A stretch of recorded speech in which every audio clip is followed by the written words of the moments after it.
নমস্কার বন্ধুরা, আশা করছি সকলে অনেক ভালো আছো। নতুন আরেকটি রেসিপিতে তোমাদের সকলকে স্বাগত। আজকে আরেকটি নতুন রেসিপি তোমাদের সঙ্গে শেয়ার করছি। আজকে বানিয়ে দেখাবো কাঁচা আম দিয়ে টক ঝাল মিষ্টি আমসত্ত্ব। আমসত্ত্ব বানানোর জন্য এখানে কিছু টক কাঁচা আম নিয়ে নিয়েছি।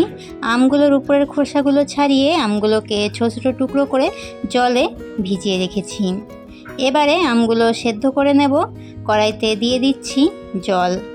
এবারে দিয়ে দেব আগে থেকে কেটে রাখা আমগুলো দিয়ে তাতে সামান্য লবণ দিয়ে আমগুলোকে খুব ভালোভাবে সেদ্ধ করে নিতে হবে। তোমরা যারা নতুন বন্ধুরা প্রথমবার আমার চ্যানেলে আমার ভিডিওটি দেখছো, আমার চ্যানেলটিকে সাবস্ক্রাইব করে দিয়ে পাশে থাকা বেল আইকনটি অল করে রাখার অনুরোধ রইল, যাতে আমার নিত্য নতুন রেসিপিগুলো তোমরাই প্রথমে দেখতে পাও। টক আমগুলো সেদ্ধ করতে বেশি একটা টাইম লাগে না, কিছুক্ষণের মধ্যেই আমগুলো সেদ্ধ হয়ে যায়।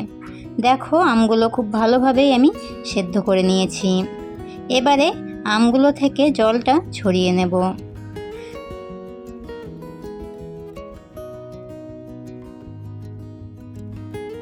আমগুলো থেকে জলটা ভালোভাবেই ছড়িয়ে নিয়েছি। আমগুলো এখনও অনেক গরম আছে, সেই জন্য আমি এখানে একটা গিলাসের সাহায্যে আমগুলোকে এইভাবে ছেনে নিচ্ছি।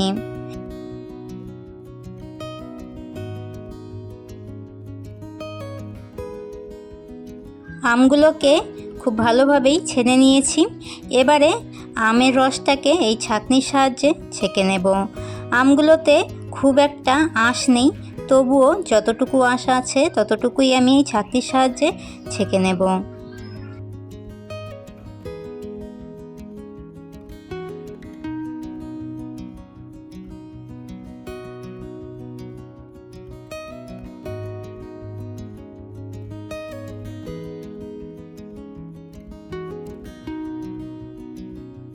আমের রসটা খুব সুন্দরভাবে বের করে নিয়েছি। এবারে কড়াইতে দিয়ে দিচ্ছি সামান্য সর্ষের তেল, ফোড়নে দিচ্ছি শুকনো লঙ্কা আর দিয়ে দিচ্ছি জোয়ান। এবারে মশলাগুলোকে হালকা নাড়াচাড়া করে ভেজে নিয়ে দিয়ে দেব আমের রসগুলো।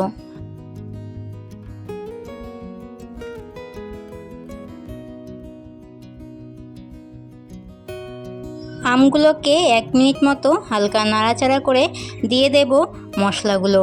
এইখানে আমি আমসত্ত্বর জন্য কিছু মশলা নিয়েছি। মশলাগুলোর মধ্যে নিয়েছি জিরে গুঁড়ো, ধনে গুঁড়ো, শুকনো লঙ্কার গুঁড়ো, হলুদ গুঁড়ো, স্বাদের জন্য সামান্য চিনি আর নিয়েছি বিট নুন। লবণটা তোমরা তোমাদের পছন্দ মতো ব্যবহার করবে। এইখানে আমি বিট নুনটাই ব্যবহার করলাম। বিট নুনটা দিয়ে আমসত্ত্বগুলো বানালে আমসত্ত্বটা খেতে অনেক ভালো লাগে। ঠিক এই রকমভাবে আমের রসটাকে আমি জাল করে নিয়েছি। এবারে নামিয়ে একটু ঠান্ডা করে নেব। আর এই দিকে যেই থালাটার মধ্যে আমসত্ত্বটা আমি শুকোতে দেব, সেই থালাটার গায়ে সর্ষের তেল ভালো করে মেখে নিচ্ছি, যাতে আমসত্ত্বটা যখন শুকিয়ে যাবে উঠাতে গেলে খুব সুন্দরভাবেই উঠে আসে।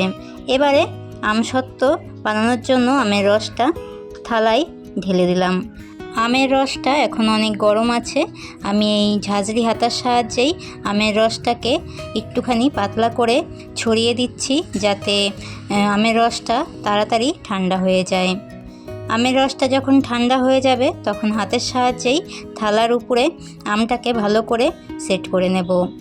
এই কাঁচা আমের টক ঝাল মিষ্টি আমসত্ত্বটা তোমরা বাড়িতে 1 মাস মতো স্টোর করে রেখে দিতে পারবে।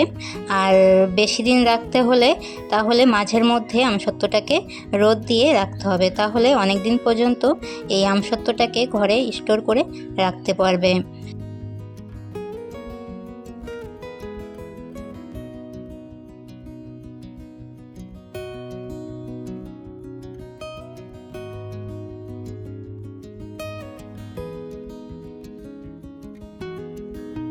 আমসত্ত্বটাকে থালার মধ্যে ভালো করে সেট করে নিয়েছি। এবারে চলে যাব ছাদে। এখন যা রোদ পড়েছে, এক রোদেই এই আমসত্ত্বটা ভালোভাবেই শুকিয়ে যাবে। আমি বিকেলে চলে এসেছি আমসত্ত্বর থালাটা নিয়ে। দেখো কত সুন্দরভাবে শুকিয়ে গেছে। সাইডের দিক থেকে একটু ছুরি দিয়ে কেটে দিচ্ছি, যাতে আমসত্ত্বটা খুব ভালোভাবে উঠে আসে। এখন অনেক রোদ, সেই জন্যই আমসত্ত্বটা এত সুন্দরভাবে শুকিয়ে গেছে। বেশি রোদ না থাকলে 2 দিনে এই আমসত্ত্বটা শুকিয়ে নিতে হতো। দেখো কত সুন্দরভাবেই আমসত্ত্বটাকে আমি তুলে নিচ্ছি। এইভাবে এই কাঁচা আমের আমসত্ত্ব খেতে দারুণ লাগে বন্ধুরা। তোমরা বাড়িতে অবশ্যই এই আমসত্ত্ব রেসিপিটি বানাবে আর আমাকে অবশ্যই কমেন্ট করে জানাবে রেসিপিটি তোমাদের কাছে কেমন লেগেছে। আমি আমসত্ত্বটাকে গোল করে পেঁচিয়ে নিলাম। এবারে ছোট ছোট টুকরো করে কেটে নেব।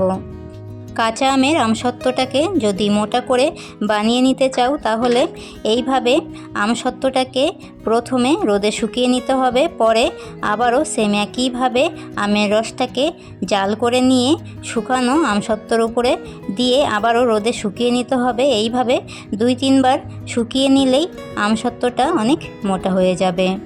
এইভাবে এই কাঁচা আমের আমসত্ত্ব খেতে দারুণ হয়েছে বন্ধুরা। তোমরা বাড়িতে অবশ্যই এই রেসিপিটি ট্রাই করবে, তাহলেই বুঝতে পারবে এই আমসত্ত্বটা খেতে কতটা ভালো হয়েছে।